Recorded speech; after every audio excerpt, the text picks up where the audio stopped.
What a qualifying session! Oh my god, this has to be one of the craziest qualifying sessions I've ever witnessed, ever witnessed. Okay, so I just finished watching the qualifying session, and actually I'm still watching it on my laptop, like the whatever they do at the end of the qualifying session.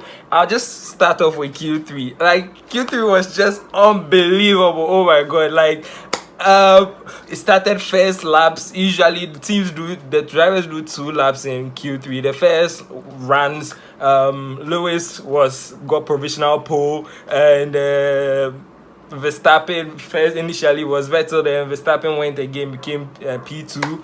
Then the second runs, it was a bit of a traffic situation.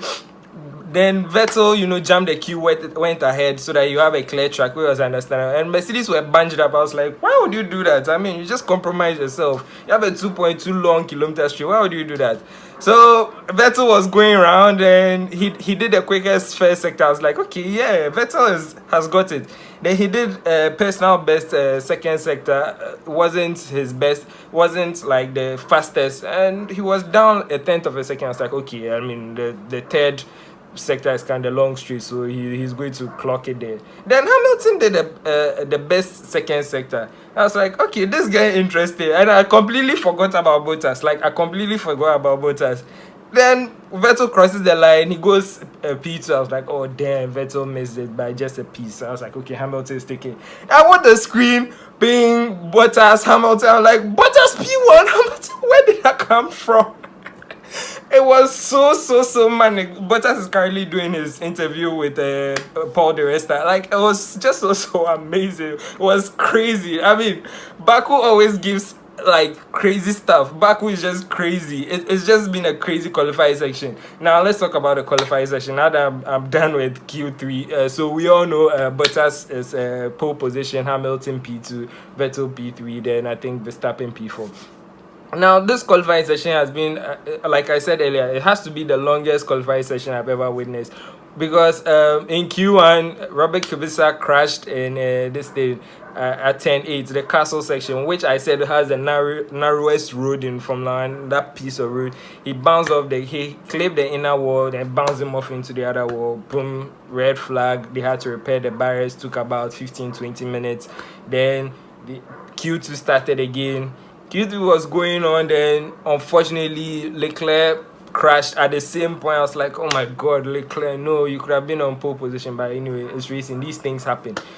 Then it delayed again, and when usually things delay, like the qualifying delays, the track temperature drops, because in Baku, as at that time, it was around 7 p.m. getting to 6 p.m. and there are lots of shadows covering the track, so some parts of the track are shaded, other parts are still in the sunlight, so the track temperature isn't consistent. That's one of the disadvantages of street circuits. I mean, if it's an open race track, the sun is shining everywhere, so you have consistent track temperatures, unless maybe there are some clouds at certain places.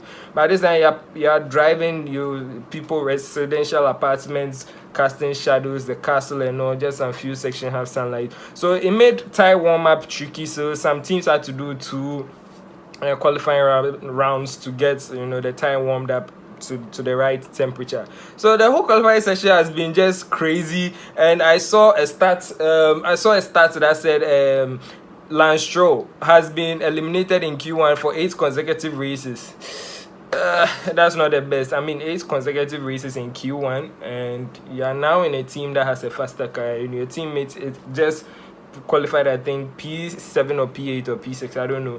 It doesn't really put things in perspective. Like I said, the first person you have to beat once you're in Formula 1 is your teammate, and it doesn't really speak well for it. But all in all, this qualifying session has just been crazy, like off the charts. Like, it's just been outrageous from the start to it's just been outrageous. And this weekend has been very terrible for Williams. Free practice 1, George Russell's car got like T-boned or whatever by a drain cover, a manhole cover, and the damage was really severe that they had to change the chassis.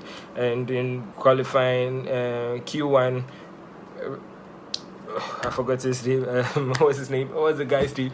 Robert Kubica also crashed, made it very heart-wrenching, a very heart-wrenching session for Williams. So all in all, the whole weekend has been interesting, and Baku is Azerbaijan Grand Prix is becoming famous for springing up surprises. And tomorrow's race, anything could happen. I mean, the streets are narrow. Once it's green, everyone wants to get ahead. It's just going to be manic. So although Mercedes have locked out the front row, anything could happen. Ferrari could sneak up at the start and Vettel could lead the race. Verstappen could do it. Anything could happen. Honestly, anything can happen. So it's not cutthroat like that. I mean, anything can happen. And the slipstream effect too is very, very, very, very, very, very, very good. It works really well because of that long 2.2 kilometer street. So coupling that with DRS and all, it's just going to be an interesting race. And I can't wait. It's going to be an interesting race. This qualifying session is just outrageous. Like I'm still like head over heels. Like it's just crazy. The whole evolution of it is just crazy. I mean, it's just crazy. So yeah, thanks for watching. This is just I just wish watching. I was like, that I need to record this and put this up. So thanks for watching, and I'll see you in the next video. That will be the review of the race, the Azerbaijan Grand Prix race, and I'll see you tomorrow at Starbucks Nesta Square Cafe Airport residential area. Like I said, it's next to Stanbic Heights, opposite this the Manet Towers or Silver Star Towers, like that zone. So just come around, let's watch the race and have fun. Then I'll see you in the next video. Stay safe out there. Peace. Bye bye.